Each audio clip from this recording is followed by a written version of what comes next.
అన్నట. జర అనుభవతున్నది చేసిండు 10 ఏళ్ళు నమస్తే అమ్మా.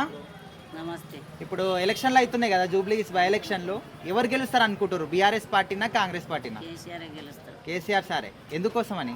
ఎందుకోసం అంటే ఆయన కొన్ని పనులు మంచిగా చేసిండు. పల్లెటూరు అయినా పట్నం అయినా మంచి నీళ్ళను అన్ని గల్లీ గల్లీకి సిమెంట్ రోడ్లు అయినా అన్ని బాగా చేసిండు. కళ్యాణ లక్ష్మి కావచ్చు, ఇండ్లు కానీ, మళ్ళీ భూమి ఉన్న వాళ్ళకి ఒక గుంట భూమి ఉన్న 5 లక్షలు బీమా బాండ్ ఇచ్చిండు సచ్చిన వాళ్ళకు.